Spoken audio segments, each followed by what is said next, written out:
आपने सर मुलाकात की है आज राजभवन आकर के, क्या क्या मुद्दे रहे और क्या? हम महामहिम से 5 इश्यूज के ऊपर चर्चा करके आए हैं। एक तो जल भराव पे, जो आज भी हरियाणा में 12 डिस्ट्रिक्ट इफेक्टेड हैं, जहाँ आज भी खेतों में पानी खड़ा है, किसान अगली फसल भी नहीं बो सकता। उनको ना कोई मुआवजा और ना ही कोई आश्वासन पानी निकालने का, और ना ही कोई अगली फसल में उनको कंपनसेट करने की बात कही।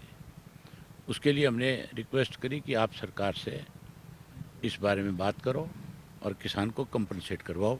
पंजाब की सरकार ने किया है, हमें भी करवाना चाहिए, करना चाहिए। दूसरा मुद्दा जो था खिलाड़ियों का, जो 2 बच्चे मरे, उनको 5-5 लाख रुपए का कंपनसेशन दे करके सरकार अपने आप को कहीं बचाना चाहती थी। हमने कहा कि उसको शहीद का दर्जा मिले और जो शहीद को फैसिलिटीज़ मिलती हैं वो सारी उन बच्चों के परिवार को भी मिलनी चाहिए। उसी तरह से उनको कंपनसेट करना चाहिए।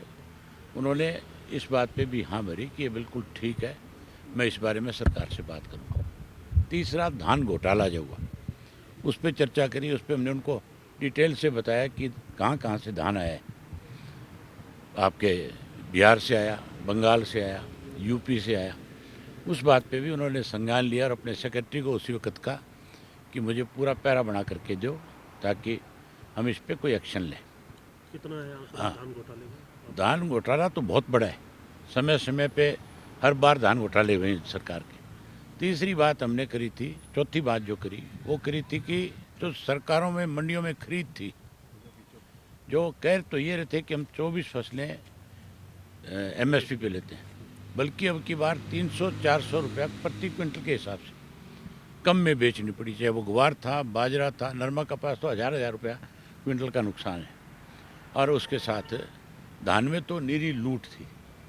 ये सारी बातें हम उनके सामने रखी।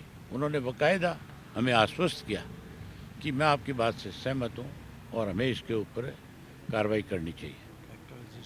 चौथी, 5वीं बात हमने करी ट्रैक्टर की रजिस्ट्रेशन की, कि जो रजिस्ट्रेशन फीस बढ़ा दी गई उस पर भी वो बहुत हैरान थे। हमने बताया कि चौधरी देवीलाल ने इसको गड्ढा बनाया, पहले हरियाणा में बनाया और जब डिप्टी प्राइम मिनिस्टर बने तो उन्होंने पूरे देश में बनाया इसको। अब तक पूरे देश में ट्रैक्टर गड्ढा है। बीच में बीजेपी की सरकार ने इसको कॉमर्शियल व्हीकल बनाने की कोशिश करी। हम गडकरी जी से मिले थे और वो हमारी बात से सहमत हुए। उन्होंने उसी वक्त अपना फैसला जो किया, आदेश जो था वो वापस लेने का काम किया। अब इन्होंने 10 गुना रजिस्ट्रेशन फीस की बढ़ी कर दी, तो उस पर भी बड़े हैरान थे कि इस तरह से कैसे बढ़ाया जा सकता है। उसके लिए भी उन्होंने हमें आश्वासन दिया है कि मैं ज़रूर इस बारे में विस्तार से सारी चीज़ों पे आगे बढ़ूंगा। विधानसभा की बिल्डिंग के लिए हमने उनको बताया कि जो शाह कमीशन था उसकी रिपोर्ट के मुताबिक 66 में हरियाणा को चंडीगढ़ दे दिया गया था और 109 हिंदी भाषी गांव दे दिए गए, 107।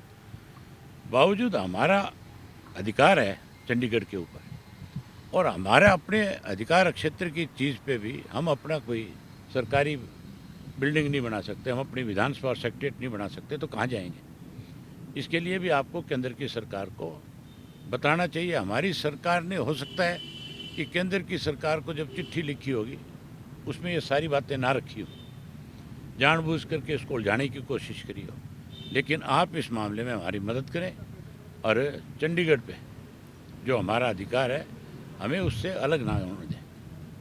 ये सारी बातें हमने महामहिम से कही। उन्होंने खुल करके महामहिम ने कहा कि मैं आपकी सारी बातों से सहमत हूँ और हम इसके ऊपर ज़रूर संज्ञान लेंगे।